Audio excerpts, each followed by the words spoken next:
Ashamaar kafuuni akkam jirtanii kabajamtoota fi jaalatamtoota chaayinaalaa ayyaantoo sallaa jirjilatti argamtan nagaan koo bakka jirtattis naa qaqqabu bakka jiraatanii bakka eeggamtanii yoo na eegdanii isiniin jechuun jaaladha. Egaa ka har'aa Liidiyaa qabattee tosinii dhufee guyyaa sanbataadha. Humtuu mana hin jiru haannaan rifeensa dhaachuu deemte abbaan immoo sagantaa biraa deemee jechuudha.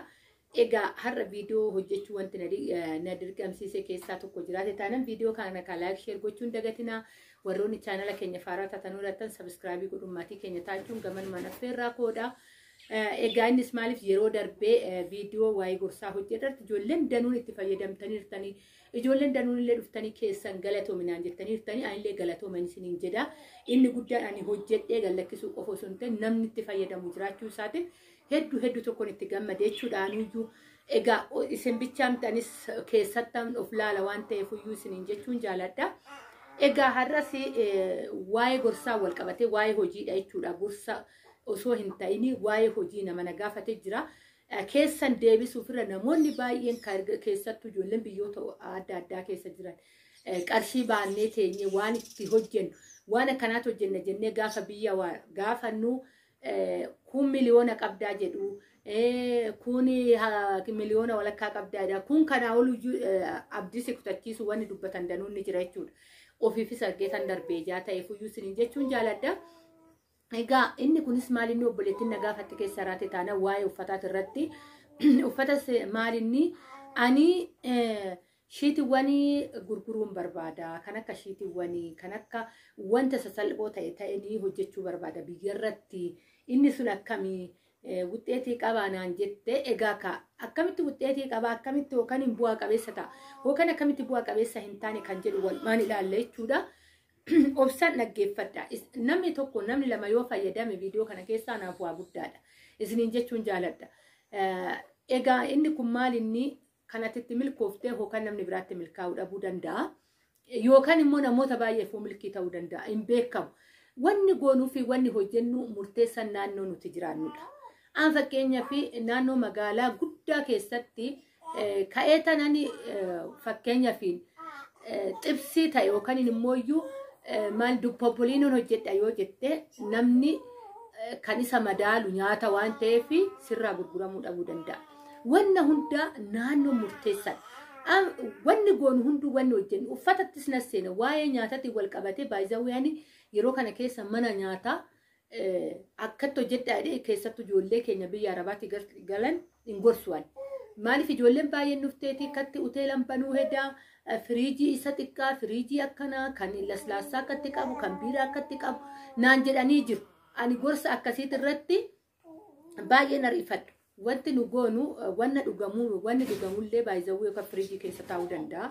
Hin beekamu haa ta'u malee immoo qaranni nurratti qaraxamuu fi baasin nurratti ba'uu fi hojiin nu guyyaadhaan argannu garaagarummaa ta'uu danda'a.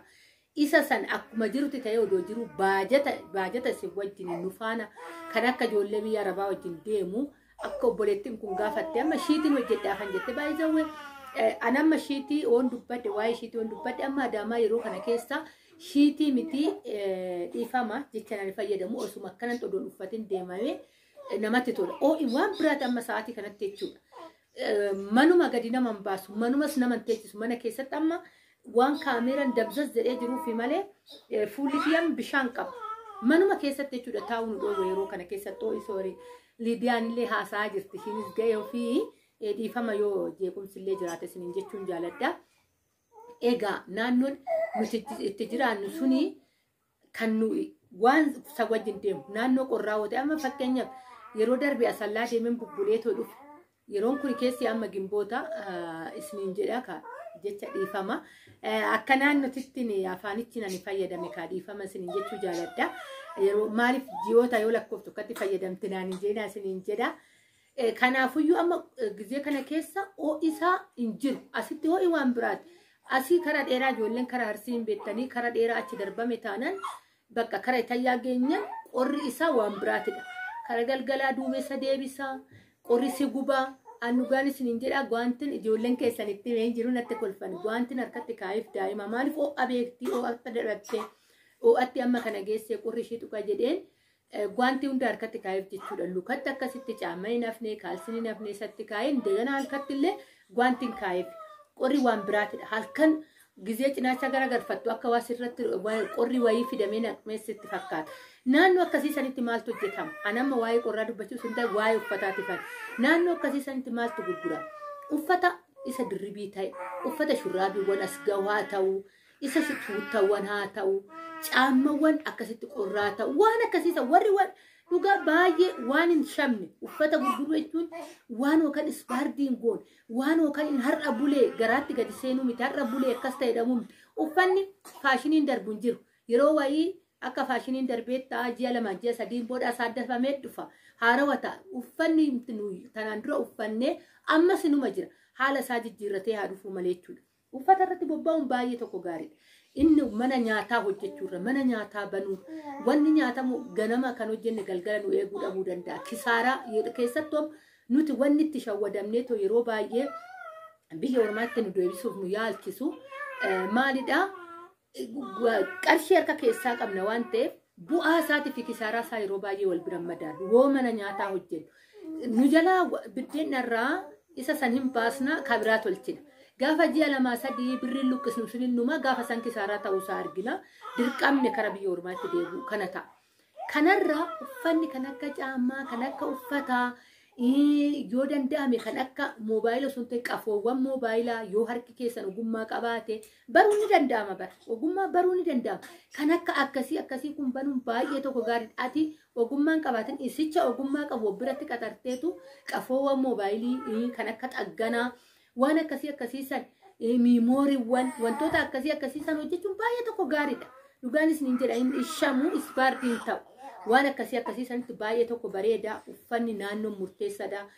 Amma fakkeenyaaf shiititti hoggaan deebi'ee karaa amma naannoo ho'i jirutti shiitiiwwan xaraawwan yookaan shaarbiin isa wajjin hin deemu jettanii keessattuu makiinaa warroonni shiitii irratti hojjenna jettanii naannoon akkasitti uffata naannoo saniitiin deemu hoo jiraate makiinaa qabachuun keessan baay'ee tokko gaariidha. Fakkeenyaaf shiitii hodhuun baay'ee salphaadha. Dhugaan isiniin jedha jechuun hojjedheetii miti yoo hojjetan dhaabbadhee yoo ilaalu maalni shiitii walumatti dachaasanii hoo keessan ta'e keessatti yoo duuban ta'e duubatti qofa hodhuudha. Saniin booda isuma walitti dachaame san mormi isaa maqasiidha muramee keessaa ba'a. Kanuma wanni shiitiin qabu. As naqabii achi naqabii sirratti mattaramu maaliin dhaqu. Isa sanirratti baay'ee argatu. Fakkeenyaaf shiitii 450 yoo gurgurtan isa 50 yoo hodhitan isin 500 keessanitti walumaa galatti gurgurattan jechuudha shiitii keessan. Kanaafuu wantoota akkasii san namni baay'ee namatti himu. Waan akkanaa kanarratti bobba'anii hojjechuun baay'ee bareeda. Akka immoo simbiraan deemne shaarbiin isachuma jira, caamman isachuma jira, caamawwan qalal jedhe bakka ho'ati caamawwan fiildii taate tana caammaa haphiiwwan tana amma namni yeroo baay'ee amma shiidha kan kaawwatu.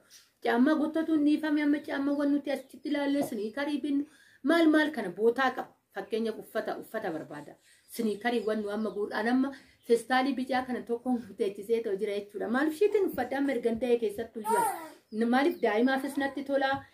Ofii kootiifis qalalna jedhaa waan hundaafuu shiitiin uffadha duraan illee yoggaan ba'u surreen namna fayyadamaa caamawwan nan kaawwadha amma dhiisee wantoota akkasiisan amma caamawwan fiildii akkasiisan boggaa shiitii gurgurtan wal biratti kan akka ibaayaa haa ta'u murteessan naannoodha. Naannoo kanatti namni maal uffata dura qorachuudha teessanii qorattan ani piliis dhuguman isiniin jedhaa jechuudha. Wayyoo ayyaantu nu dhoowwite namni akkanaa nyaata hojjeteetti milikaa yookaan borachuu dandeessanii nyaatatti ariifatina. Nyaanni waan baduudha. Nyaanni kisaaraa nama galche. Wanni bitamu hunduu harka caalaa waan akka gadi nyaatamu bitan wuddiin hin jiru biyya keessatti. Shunkurtii kanaan 70-80 shunkurtii bittanii mana nyaataa hojjettanii dadhabbii itti dadhabdanii fayyadamaan gimmaasha gaafa ta'u firiijii galchitanii barii namni dhufee fayyadamaa namni yeroo kana keessa of dadhabee jira. Mana ofiitittuyyuu kan bule fayyadamu jechuudha. Mana sana akkasittan akkas ta'e isiniin jedhu kanumarraa maaltu sin baataa wantoota hin badne irratti daldala. Immoo humni keessan ekonomiin keessa murteessee taanaan midhaan magaalaa tokko bittanii magaalaa tokkotti dabarsuudhaaf nama garuu nama barbaachisa. Naannoo irratti amma fakkeenyaaf durba taatanii naannoo tokkotti socho'uun waan nama dhibu sin magaalaa tokkotti bittanii magaalaa tokkotti kan immooyyuu isinirraa fuudhu yoo jiraate. Akkasis ta'uu baatu immoo birraa bittanii ganna gaddeebistanii gurguruun illee inni illee daldala tokkodha. Kara qonni jiruttis immoo lafa bittanii deemtanii qotuun illee inni illee waa tokkodha. Wanta hin tuqaminitti fayyadama obboleetti tokkodha. Waa'ee uffataati irratti dhuftee na gaafatte nama hundaayyuu ni fayyada jedhee tanaan jechuudha. Kanan kana qabadhee ta'u isinitti dhufee egaa kaasanii jedhee too jira maal irratti bobba'aa akka jiru isinitti mee too jira. Ani mana nyaatas banuun naqne suuqii shoobbis banuun naqne maal isin naqne maal hojjedhe maal akkan hojjechaa jiru isinitti himeen jira jechuudha ifaan ifatti. Kana maaliif jireenya konfoo jechuu barbaada malee ishee hiriyaatoo taanii laalee abbaduun barbaanne. Hookan tarii ishiin dugda duuba gargaarsa adda ta'e qabaachuu danda'a namni tokko. Namni kun immoo gargaarsa kan hin qabne immoo waan isa madaal wajjin hojjechuun dirqamaadha. Isiniin jechuun jaaladha. Maaliif abbaan manaa koo kan argatetti hin taaraa anis kan argatetti nan taaraa walitti fidannee ijoollee keenya ittiin guddifanna. Kanuma wanti biraa humtuuyyuu hin jiru jechuudha. Akka namaatitti ijoollee ofii barsiifachuu akka namaatitti mana ofiitti jiraachuun dirqama xaarrachuun. Kanan isiniin jechuun jaaladha yeruma hunda biyya ormaati. Amma yeroo tokko maal jennaa suudii teenya waa'ee Dubaay haasofne shaggaadhaan jennee Dubaay hoggaa afur hojjedhee raawwadhee tan kara Dubaay dhufa bakka achis hoggaa afuran hojjedha maali nama jireenyi maaliif asitti nu jalaa gubata maaliif umurii keenya illee of jalaa finna achi teenyee daa'ima ormaa laallee wayyoo maaf jenna kanaafuyyuu haala saniin akkaataa saniin hojjettanii too jijjiiramuu yaala hunduma keenya rabbiin nu haa gargaaru ani jabduu isinii olii ta'ee osoo hin taane wantan argee fi waan nama fayyada jedhuun dubbachaa jira. Malee isiniin jechuun jaaladhaa yaada koo keessatti dogongorroo jiraate ijaaf qalbii keessan irraa na hambisaa baay'een isin jaaladha baay'ee